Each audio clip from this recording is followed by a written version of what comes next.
Surgeon যেই ঢুকবে এমন সময় সার্জন ভিতরে স্যার লাভ দিতে ঢুকে বসে পড়ছে, বসে পাও জড়া দিয়েছে, স্যার আপনার পায়ে ধরে মাপছে, আমি আমারে মাপ করে দেন, আমার কথাটা একটু বলতেন আপনারা। ডাক্তারও চিন্তা করছে সর্বনাশ, রুগী লাভ দেন আনলো কিভাবে, যদি মাথায় যদি ব্যথা থাকে তো রুগী নামে কেমনে। আচ্ছা ঠিক আছে বলেন কি হয়েছে। কয় যে আমি সব করে আমার বোতাম পিছনে লাগা জামা গাইতেছিলাম, সাইকেলটা দেখতে ঘোরা পড়ে গেছি, জনগণ ভাবছে যে আমার মাথা ঘুরে গেছে। বিশ্বাস না হয় বোতাম খুলে দেখে, বোতাম খুলে দেখে সত্যি সত্যি বডি করে নাই, বোতাম করছে। কথাকে বুঝতে পারছেন?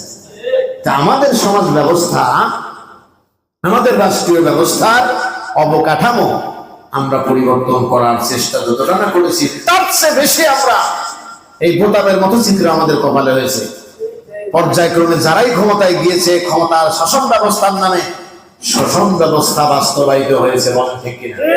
আর এইগুলো হওয়ার কারণেই স্বৈরাচারের রাস্তা চালু হয়েছে। তা আল্লাহ বলছেন তোমাদের কাছে কল্যাণ যদি মনে হয়, হতে পারে তোমাদের কাছে অকল্যাণ, কিন্তু আমি আল্লাহর কাছে কল্যাণ। কেননা ওই যে জেহাদের মাধ্যমে, প্রচেষ্টার মাধ্যমে, প্রাণান্তকর প্রচেষ্টার মাধ্যমে ইসলামকে পার্লামেন্টে পাঠিয়ে দিয়েছো, ওই জায়গায় থেকে হুকুম বাস্তবায়িত হলে আর কোন বেনামাজি রাস্তায় গাড়ি চালাতে পারবে না আমাদের সময়। কথা কি বুঝলেন আপনারা?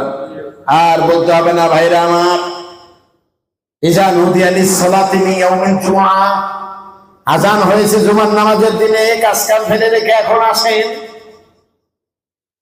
অটো রওনা দিবে। দেখবেন ইসলাম যদি কায়েম হয়, প্রথম কিছুদিন দেখবেন ওযু ছাড়াই নামাজ চলতেছে। হলো কি হয়েছে, আগে পরে পরে চিন্তা কর। কথা কি বুঝতে পারছেন? প্রিয় ভাই সব, আমার যেটা কথা সেটি হলো আল্লাহর কাছে যেটা কল্যাণ কর, সেটা বান্দা অকল্যাণ মনে করলে কি অকল্যাণ সেটা হবে? আল্লাহ বলছেন যে ওয়াসা আন তুহিব্বু শাইআন ওয়া হুয়া শাররুল লাকুম, তোমাদের যা পছন্দ করো হতে পারে তার ভিতরেই অকল্যাণ লুকিয়ে আছে। তোমরা জিহাদ ফি সাবিলিল্লাহকে পছন্দ করো, মনে করো যে এইভাবে মানুষের সঙ্গে কথা বলতে হবে, জিহাদে অংশ নিতে হবে, এই সমাজের লোক কি বলবে, কিন্তু এর মধ্যেই কল্যাণ লুকিয়ে আছে। প্রকৃত ব্যাপার হলো আল্লাহু ইয়ালামু ওয়া আনতুম লা তা'লামুন। প্রকৃত ব্যাপার হলো আমি আল্লাহ যা জানি তোমরা তা জানো না। বলেন আল্লাহু আকবার। বান্দার জন্য যে কোনটা কল্যাণ আর কোনটা অকল্যাণ এটা কেবলমাত্র সৃষ্টিকর্তা তিনিই ভালো জানেন।